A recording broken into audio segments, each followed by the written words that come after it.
What happens when a cop arrests a black man for no reason, only to find out he's one of the best lawyers in the city and he's ready to sue? You're not going to believe how this turns out. Hey, it's your guy here with a story that's going to get you fired up. We're talking about a black man who's just trying to get home, but gets stopped and arrested by a cop who's got no business doing it. Turns out this guy's a famous lawyer, and he's about to make the police regret messing with him. This is all about justice, standing up and fighting back. Let's get into it. It's a warm Friday evening in Chicago, and the city's got that end-of-the-week energy. The streets are alive with people heading out to dinner, laughing outside bars, or just walking home after a long day. The air smells like grilled hot dogs from a nearby food cart, and you can hear the faint thump of music coming from a car stopped at a traffic light. The sun's just starting to set, painting the sky with streaks of orange and pink, and the tall buildings downtown cast long shadows over the sidewalks. In this busy scene, a man named Marcus Green is walking down Michigan Avenue, one of the city's main streets. Marcus is 40 years old, tall and fit, with a shaved head and a neatly trimmed goatee. He's dressed sharp, wearing a dark navy suit with a white shirt, no tie, the top button undone after a long day in court. His black leather shoes shine under the streetlights, and he's carrying a slim briefcase in one hand, the kind that screams, "I'm important." Marcus isn't just any guy. He's one of the most successful defense attorneys in Chicago, known for taking on tough cases and winning. He's the kind of lawyer who gets innocent people out of jail, who fights for the underdog, and who's not afraid to go up against anyone, even the biggest names in the city. Marcus has had a long day. He just finished a big case, getting a young man cleared of charges that could have put him away for life. The courtroom was packed, the judge was tough, but Marcus was sharper. His closing argument had the jury nodding, and when the not guilty verdict came down, the whole room erupted in cheers. Now all Marcus wants is to get home to his apartment in the South Loop, pour himself a glass of whiskey, and catch a basketball game on TV. He's just a few blocks from his building, walking past fancy storefronts with big glass windows, when trouble comes looking for him. A police car pulls up beside him, its lights flashing but no siren, which feels off right away. The car's tires screech a little as it stops, and two officers step out. The first one, Officer Hayes, is a stocky guy in his 50s with graying hair and a face that looks like it's set in a permanent scowl. The second, Officer Carter, is younger, maybe 30, with a buzz cut and a nervous energy, like he's still trying to prove himself. Both are white, and both have their hands on their belts as they walk toward Marcus. "Hey, you," Hayes calls out, his voice rough and loud, cutting through the evening noise. "Where are you going in such a hurry?" Marcus stops walking, turning to face the officers with a calm but firm look. "I'm heading home," he says, his voice steady, the kind of tone he uses in court to keep everyone's attention. "It's been a long day. Is there a problem, officers?" Hayes steps closer, his eyes narrowing as he looks Marcus up and down. He sees the suit, the briefcase, the way Marcus carries himself with confidence, but it doesn't seem to matter. "Home, huh?" Hayes says, his tone full of doubt. "What's a guy like you doing walking around here? Let's see some ID. Now." Marcus feels a familiar knot in his stomach, the kind he's felt too many times growing up in Chicago's tougher neighborhoods. He's been stopped before, questioned before, all because of how he looks. But now, after years of building his career, fighting for justice, it stings even more. "I'm a lawyer," Marcus says, keeping his voice even. "I live a few blocks from here. I've got my ID in my wallet. Can I reach for it?" Hayes smirks, like Marcus just said something funny. "A lawyer?" he says, letting out a dry laugh. "Sure you are. I've heard that one before. Turn around, hands behind your back. You're coming with us." Marcus blinks, caught off guard but not surprised. "On what grounds?" he asks, his voice still calm but with an edge now. "I haven't done anything wrong. You can't just arrest me without cause." Hayes steps even closer, his face inches from Marcus's, his breath smelling like stale coffee. "I don't need a reason," he snaps. "You look suspicious, and that's enough for me. Now turn around, or I'll make this harder for you." Carter, the younger officer, shifts uncomfortably, his hand still on his belt, but his eyes darting between Marcus and Hayes.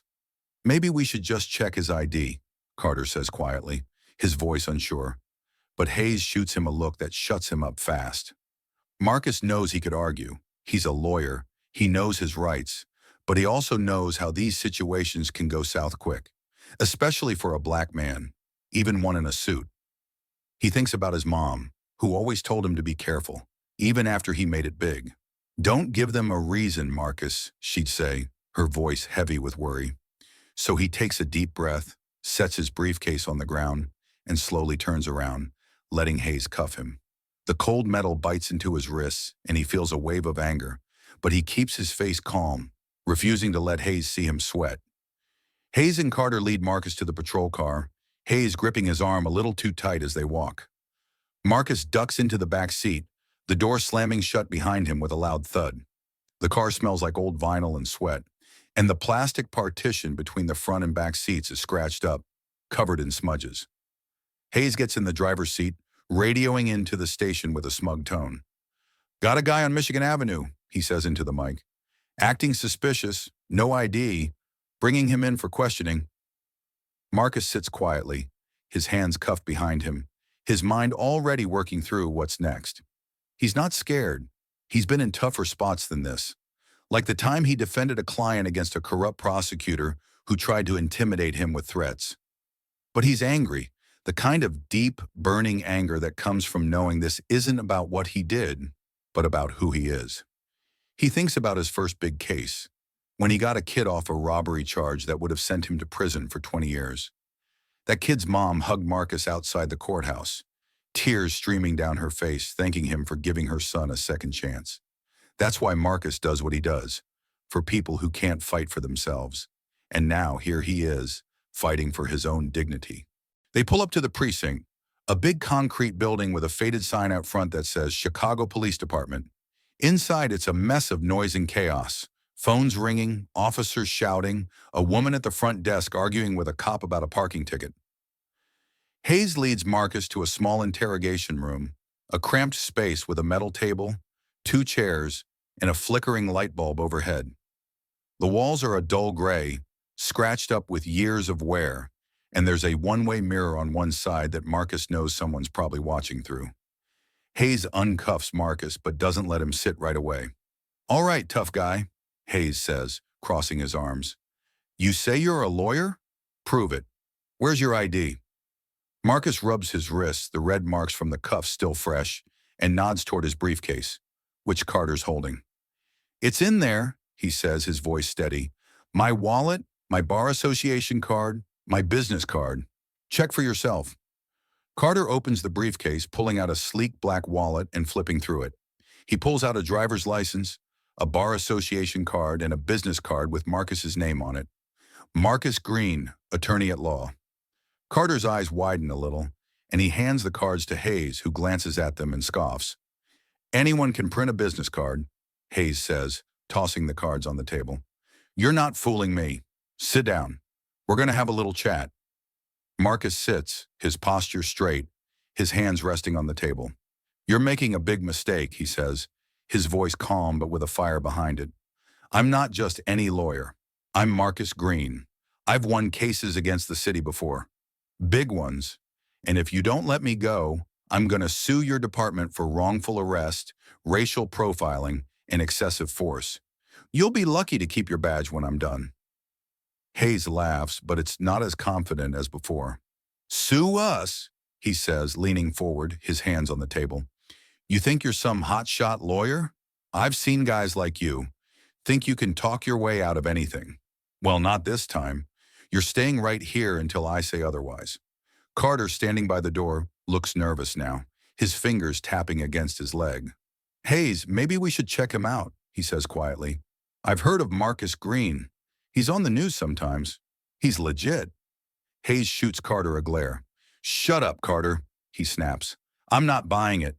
He's bluffing." He turns back to Marcus, his smirk back in place. "You're not going anywhere, lawyer man. Let's see how tough you are after a night in lockup."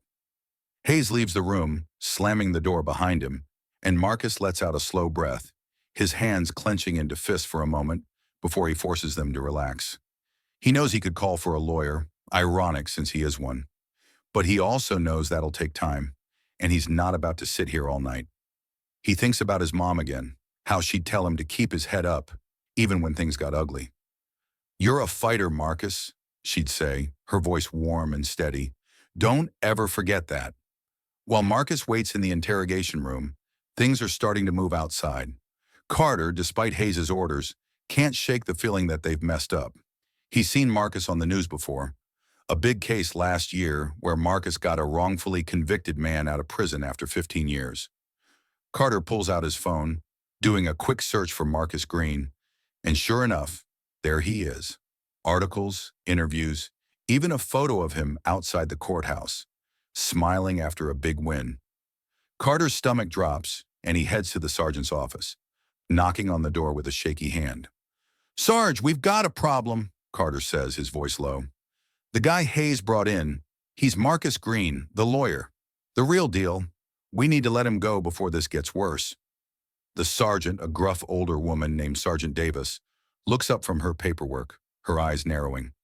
"Marcus Green," she says, leaning back in her chair. "The one who sued the city last year for that wrongful conviction case? Are you sure?" Carter nods, showing her his phone screen with Marcus's picture. Davis lets out a long sigh, rubbing her temples. "Hayes," she mutters under her breath, like it's a curse. "Get him in here, now." A few minutes later, Hayes is back in the interrogation room, but he doesn't look so smug anymore. Sergeant Davis is with him, her arms crossed, her face like stone. Marcus is still sitting at the table, his briefcase open in front of him, his bar association card and business card laid out like evidence. Davis looks at the cards, then at Marcus, and finally at Hayes, who's starting to sweat. "Mr. Green," Davis says, her voice firm but respectful. "I'm Sergeant Davis. I've confirmed your identity, and I'm deeply sorry for what's happened here. You're free to go, and I assure you this officer will be dealt with." Marcus stands, smoothing his suit jacket, his expression calm but his eyes sharp. "Thank you, Sergeant," he says, his voice steady. "But I'm not done here. Your officer didn't just make a mistake. He targeted me because I'm black. That's not a one-off error. That's a pattern, and I'm not letting it slide. I'm filing a lawsuit against your department. Wrongful arrest, racial profiling, the works. You'll be hearing from me." Hayes opens his mouth to argue, but Davis cuts him off with a look. "Not a word, Hayes," she says, her voice like a whip. "You're on administrative leave, effective immediately. Get out of my sight." Hayes storms out, his face red, his hands clenched into fists. Carter, still standing by the door, looks like he wants to disappear, his eyes fixed on the floor. Davis turns back to Marcus, her expression softer now. "I can't undo what happened," she says, "but I promise we'll take this seriously. I'll personally oversee the investigation into Officer Hayes' conduct." Marcus nods, picking up his briefcase.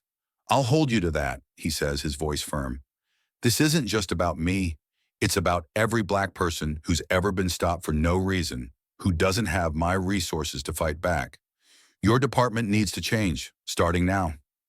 Davis doesn't argue. She knows he's right. She escorts Marcus out of the precinct, past the other officers who are whispering and staring, past the front desk where a couple of people waiting to file complaints clap softly as he walks by. Outside, the night air feels cooler now, the city lights brighter, and Marcus takes a deep breath, feeling the weight of the last hour start to lift. The next day, Marcus is back in his office, a sleek space downtown with big windows and a view of the Chicago River. He's sitting at his desk, his laptop open, drafting a lawsuit against the Chicago Police Department. His phone's been buzzing all morning, reporters wanting interviews, colleagues offering support, even a few clients who saw the story on the news and want to thank him for standing up. The story's gone viral, with local news stations running segments titled "Famous Lawyer Arrested, Racial Profiling in Chicago," and activists sharing Marcus's name on social media with hashtags like Cheer, Justice for Marcus, and Yar, End Profiling.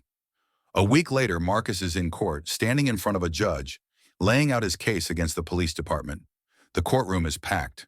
Reporters, activists, even a few off-duty cops who look nervous.